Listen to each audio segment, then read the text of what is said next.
Scottish music is known throughout the world. From Cape Town to Tokyo, from Edinburgh to San Francisco, you can hear the sound of the pipes, stirring the soul like no other instrument. But it is a sad thing to see a piper far from home, his fingers stiff with the cold, his heart heavy with memories of a land that grows more distant with each passing year. My name is James MacLeod, and they say I am the finest piper that ever lived. They say there is something in my playing, a sorrow, a longing that no one else can quite capture. I do not know where it comes from. It is simply the way I play, the only way I know how. I do not know if it is something I was given or something I have lost. My home is a cramped lodging in Glasgow's East End, where the damp creeps through the walls and the wind howls down the narrow streets. The city does not belong to me, nor I to it.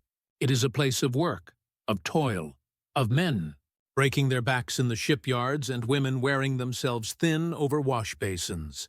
Two of my nephews passed through the city last week, on their way to seek a better life in Canada.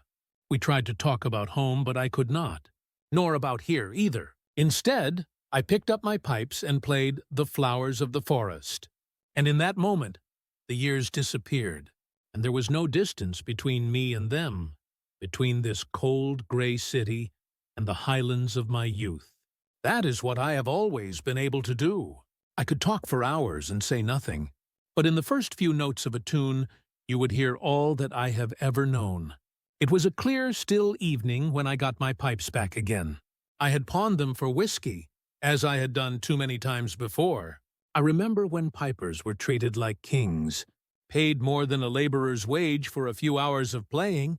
But times have changed. A merchant had hired me to play at his son's wedding, a grand affair in one of the fine houses on the west side of the city. He had done well for himself, this merchant. He had money, and people said he was honest. I had spent the week before the wedding drinking to his honesty. It was a long walk to the house, even in good weather. As I climbed the wide stone steps, a strange feeling came over me, an unease, the same feeling I always have before I play. I knocked, and a young woman in a green silk dress opened the door. She looked me up and down, her face unreadable. There were holes in my coat, my boots were worn thin, and my breath carried the scent of whiskey. "I am James MacLeod," I said. "The piper. I am here to play for the wedding." She did not answer. Instead, she turned and disappeared inside. A moment later, the merchant himself appeared. A large man with a thick mustache, he had the look of someone who would take great offense if you did not enjoy yourself enough at his own funeral. He stepped forward, his hands twitching, his eyes dark with anger. "Well, well," he said. "James MacLeod, the great piper. You dare to show your face here? I did not understand. The wedding was last week, you fool. 100 guests, all waiting for you. And where were you? Drunk in some alley, no doubt." I tried to explain. I had made a mistake. I had thought the wedding was today. He slammed his fist against the doorframe. "You are a disgrace. You and your kind, drinking and brawling, dragging our name through the mud. Do you think you are something special? You are nothing, MacLeod. Nothing but a drunk with a set of pipes." I had no answer for him. He struck me once, hard in the chest, and I stumbled backward down the steps. But I landed on my feet, as I always do. I did not say a word. I only turned and walked away, my pipes under my arm, safe. It cost people more than their fare on the ship to come here. Some of them lost all sense of who they were. The merchant was not the worst of them. Many would not even let a piper near their house, ashamed that someone might hear them, listening to the old tunes. They had cut away their accents, their words, their songs, trying to reshape themselves into something new.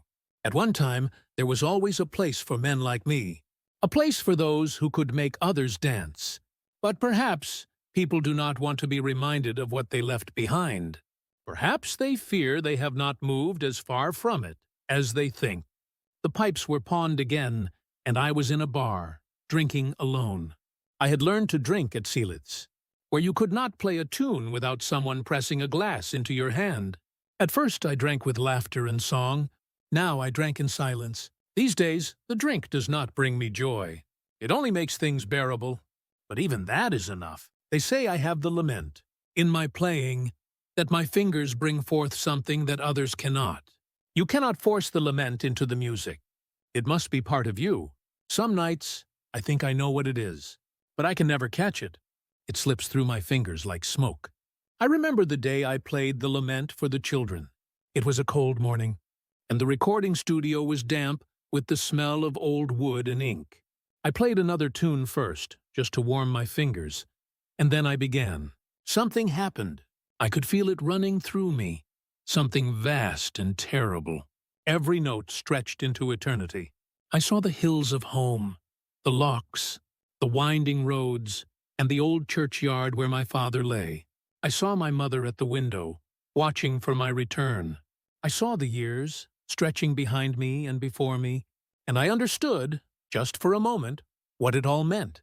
When the tune ended, I walked outside, into the sunlight. A man from the record company followed me, a wad of notes in his hand. "Here, MacLeod," he said. "That was something special. No one has ever played it like that before." I took the money, but I hardly noticed. I had found it, the lament, the sorrow, the thing that had always been inside me. But I would never find it again. Not like that. There was just that one day, before it all slipped away. And the tune was The Lament for the Children. My name is James MacLeod, and they say I am the finest piper that ever lived.